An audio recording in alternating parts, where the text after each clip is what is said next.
Good morning students, I am Gunjan Joshi from Navjyoti global school Paharpani. आज हम अपनी क्लास 5 का चैप्टर 16 पढ़ेंगे। पानी रे पानी। कहाँ से आता है हमारा पानी और फिर कहाँ चला जाता है हमारा पानी। हमने कभी इस बारे में कुछ सोचा है? सोचा तो नहीं होगा शायद, पर इस बारे में पढ़ा ज़रूर है। भूगोल की किताब पढ़ते समय जल चक्र जैसी बातें हमें बताई जाती हैं, वाटर साइकिल जिसे कहते हैं। ठीक है, एक सुंदर सा चित्र भी होता है इस पाठ के साथ। सूरज, समुद्र, बादल, हवा, धरती, फिर बरसात की बूंदे और लो, फिर बहती हुई एक नदी और उसके किनारे बसा तुम्हारा हमारा घर, गांव या शहर। चित्र की दूसरी भाग में यही नदी अपने चारों तरफ का पानी लेकर उसी समुद्र में मिलती दिखती है। चित्र में कुछ तीर भी बन रहे हैं। समुद्र में उठी भाप बादल बनकर पानी में बदलती है और फिर इन तीन तीरों के सहारे जल की यात्रा एक तरफ से शुरू होकर समुद्र में वापस मिल जाती है। यह जल चक्र पूरा हो जाता है। तो पानी से भाप बनता है, भाप से बादल बनता है और फिर भाप से जब बादल बनते हैं तो वो बादल जब भारी हो जाते हैं उनमें, तो वो क्या होता है, पानी के रूप में वापस आते हैं। ठीक है, यह तो हुई जल चक्र की किताबी बात। पर तो अब हम सबके घरों में, स्कूल में, माता पिता के दफ्तर में, कारखाने और खेतों में पानी का कुछ अजीब सा चक्कर सामने आने लगा है। नलों में अब पूरे समय पानी नहीं आता। नल खोलो तो उसमें पानी के बदले सू सू की आवाज़ आने लगती। पानी आता भी है तो बेवक्त, मतलब पता नहीं होता, उसका कोई वक्त नहीं होता। कभी देर रात तो कभी भोर सवेरे। मीठी नींद छोड़कर घर की बाल्टियाँ, बर्तन और घड़े भरते फिरो। पानी को लेकर कभी कभी कहीं कहीं आपस में तू तू मैं भी होने लगती है। रोज के इन झगड़ों टंटों से बचने के लिए घरों में लोग नलों के पाइप से मोटर लगवा लेते हैं। इससे कई घरों का पानी खींचकर एक ही घर में आ जाता है। यह तो अपने आसपास का हक छीनने जैसा काम हुआ, लेकिन मजबूरी मानकर इस काम को मोहल्ले में कोई एक घर कर बैठे तो फिर और कई घर यही करने लगते हैं। पानी की कमी और बढ़ जाती है। शहरों में तो अब कई चीज़ों की तरह पानी भी बिकने लगा है। यह कभी गांव शहरों में ही नहीं बल्कि हमारे प्रदेशों की राजधानी में और दिल्ली, मुंबई, कोलकाता, चेन्नई और बेंगलोर जैसे बड़े शहर में भी लोग भयानक कष्ट में डाल देती है। देश के कई हिस्सों में तो अकाल जैसी हालत बन जाती है। यह तो हुई गर्मी के मौसम की बात, लेकिन बरसात के मौसम में क्या होता है? लो, सब तरफ पानी ही बहने लगता है। तुम्हारे घर, स्कूल, सड़कों, रेल की पटरियों पर पानी भर जाता है। देश के कई भाग बाढ़ में डूब जाते हैं। यह बाढ़ ना गाँव को छोड़ती है और न मुंबई जैसे बड़े शहरों को। कुछ दिनों के लिए सब कुछ थम जाता है, सब कुछ बह जाता है। यह हालत हमें बताते हैं कि पानी का बेहद कम हो जाना और पानी का बेहद ज़्यादा हो जाना, यानी अकाल और बाढ़, एक ही सिक्के के दो पहलू हैं। यदि हम इन दोनों को ठीक से समझ सके और संभाल सके तो इन समस्याओं से छुटकारा मिल सकता है। चलो थोड़ी देर के लिए हम पानी के इस चक्कर को भूल जाएं और याद करें अपनी गुल्लक को। जब भी हमें कोई पैसा देता है, हम खुश होकर दौड़कर उसे झट से अपनी गुल्लक में डाल लेते हैं ना। जब भी कोई हमें पैसे देते हैं तो हम 5 रुपया, कभी 1 रुपया, कभी 2 रुपया, तो कभी छोटे बड़े नोट, सब इसमें धीरे धीरे जमा होते हैं। फिर जब कभी कुछ पैसों की ज़रूरत पड़ती है तो इस गुल्लक को बचत की तौर पर हम उपयोग करते हैं। हमारी ये धरती भी इसी तरह खुली बड़ी गुल्लक है। मिट्टी की बनी इस विशाल गुल्लक में प्रकृति वर्षा के रूप में खूब पानी बरसाती है। तब रुपयों से कई गुना कीमती इस वर्षा को हम इस बड़ी गुल्लक में जमा कर लेना चाहिए। हमारे गांव में, शहर में जो छोटे बड़े तालाब, झील, वे धरती की गुल्लक में पानी भरने का काम करते हैं। इनमें जमा पानी जमीन के नीचे छिपे जल के भंडार में धीरे धीरे रिसकर छनकर जा मिलता है। इससे हमारा भूजल भंडार समृद्ध होता है, मतलब और अधिक हो जाता है। पानी का यह खजाना हमें दिखता नहीं, लेकिन इसी खजाने से हम बरसात का मौसम बीत जाने के बाद पूरे साल भर तक पानी उपयोग करने के लिए घर में, खेतों में पानी निकाल सकते हैं। लेकिन एक दौर ऐसा भी आया जब हम लोग इस छुपे खजाने का महत्व भूल गए और ज़मीन के लालच में हमने तालाबों को कचरे से भरकर समतल बना दिया। देखते ही देखते इन पर तो कहीं मकान, कहीं बाजार, स्टेडियम और सिनेमा आदि खड़े हो गए। इस बड़ी गलती की सजा अब हम सबको मिल रही है। गर्मी के दिनों में हमारे नल सूख जाते हैं और बरसात के दिनों में हमारी बस्तियां डूबने लगती। इसलिए यदि हमें अकाल और बाढ़ से बचना है तो अपने आसपास के जल स्रोतों की, तालाबों की और नदियों आदि की रखवाली हमें अच्छे ढंग से करनी ही पड़ेगी।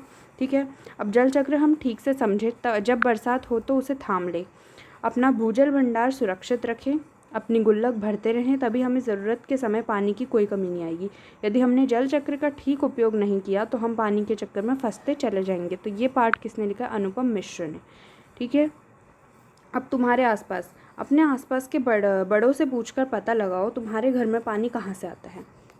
और फिर दूसरा प्रश्न है, तुम्हारे घर का मैला पानी बहकर कहाँ जाता है।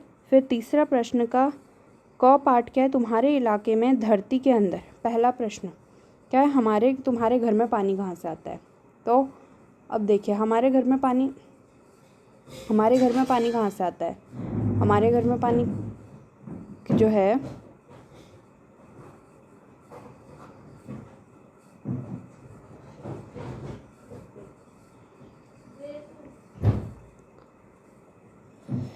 हमारे घर में पानी कहाँ से आता है, सप्लाई ट्यूबवेल से आता है, और गौला का पानी आता है ना, गौला नदी का पानी आता है हल्द्वानी में, ठीक है। अब देखिए, आपके घर के आसपास कहाँ से आता है ये आप खुद ही लिखेंगे। तुम्हारे घर का मैला पानी बहकर कहाँ जाता है। आपके घर का मैला पानी कहाँ जाता है, आपके घर का मैला पानी कहाँ जाता है, आप लोग कोई पौधे में डाल देते होंगे, ठीक है, कहीं कुछ अपने बगल खेत में डाल देते होंगे, ठीक है, जहाँ नगर पालिका वगैरह होती है वहाँ गूल में जाता है, ठीक है। तुम्हारे घर का मैला पानी बहकर ये हो गया। का तुम्हारे इलाके में धरती के अंदर का पानी कितने फीट या कितने हाथ नीचे है। अब ये आप बोला है कि तुम्हारे जो घर का है उसमें आप कैसे बदला सकते हैं। हमारे इलाके का कम से कम कितना होगा, 80 या 100 फीट नीचे, ऐसा कुछ। आज से 15 वर्ष पहले पानी कितना नीचे था। पहले तो 20-25 फीट नीचे था। अनुमान लगाओ, पाठ के आधार पर बताओ। अपने घर के पाइप में मोटर लगवाना दूसरों का हक छीनने के बराबर। लेखक ऐसा क्यों मानते हैं।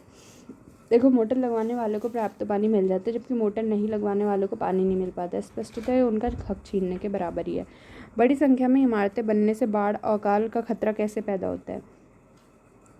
बड़ी संख्या में इमारतें बनने से खाली भूमि कम पड़ती जाती है, ढकी भूमि जल नहीं सोख पाती, और जिससे कि धरती की गुल्लक भर नहीं पाती। इससे गर्मी में अकाल और बरसात में बाढ़ की स्थिति पैदा हो जाती है, ठीक है। धरती की गुल्लक किन किन साधनों से भरती है। हमारे गांव में, शहर में जो बड़े छोटे तालाब, झील आदि हैं, वे धरती की गुल्लक भरने का काम करते हैं। इनमें जमा पानी जमीन के नीचे छिप जाते हैं। जल के भंडार में धीरे धीरे रिसकर छनकर पानी मिल जाता है, ठीक है। तो अब क्या है, यदि हाँ तो क्या तुम्हारे इलाके में कभी बाढ़ आई है। यदि हाँ तो उसके बारे में लिखना है। नहीं आई है तो अब कैसे लिखेंगे। क्या तुम्हारे घर में पानी कुछ भी घंटे के लिए आता है। यदि हाँ तो बताओ कि परिवार की दिनचर्या नल में पानी आने के साथ बंदी होती है। हाँ, बंदी होती है। पानी नहीं आएगा तो कैसे काम होगा, पानी से ही सारा काम होता है। क्या तुम्हारे मोहल्ले में रोज़मर्रा की ज़रूरतें पूरी करने के लिए लोगों को पानी खरीदना पड़ता है। यदि हाँ तो बताओ कि तुम्हारे घर में रोज़ औसतन कितने लीटर पानी खरीदा जाता है। यहाँ कुछ खरीदने की ज़रूरत नहीं पड़ती फ़िलहाल, ठीक है। संकट क्यों। पाठ में पानी के संकट के किस प्रमुख कारण की बात की गई है। पानी के संकट का एक मुख्य कारण पानी की फिजूल खर्ची भी है। कक्षा में क्या होता है, अब कक्षा में देखो, मोहल्ले में जैसे पानी आता है तो हर किसी के घर में पानी आता है, लोग मोटर लगवाते हैं, अपने घर में पानी खींचते हैं, सब ने लगवाई है। अब एक को देख के एक हर कोई देखा देखी करता है, पर लोग पानी का इतना दुरुपयोग करते हैं। पानी, आप गंदे पानी से भी बाहर की फर्श साफ़ कर सकते हैं, पर फिर भी लोग साफ़ पानी से उसको साफ़ करते हैं, सड़कें साफ़ करते हैं। वो पानी हम अगर उपयोग करा हुए पानी को उससे सफाई करें, और हम पौधों को पानी देते हैं, तो बरसात का पानी अगर हम रखें जमा करके और उस पानी का उपयोग हम करें बाद में, तो इससे पानी का संकट कम हो सकता है ना। पानी की बेफिजूल खर्ची है वो कम होगी, तो पानी का संकट भी मिट जाएगा। पानी के संकट का एक और मुख्य कारण पानी की फिजूल खर्ची भी है। कक्षा में 5-5 के समूह में बातचीत करो और बताओ कि पाठ में पानी के संकट की किससे प्रमुख बात की गई है। देखिए, पाठ में पानी के संकट का एक मुख्य कारण पानी की फिजूल खर्ची, ठीक है।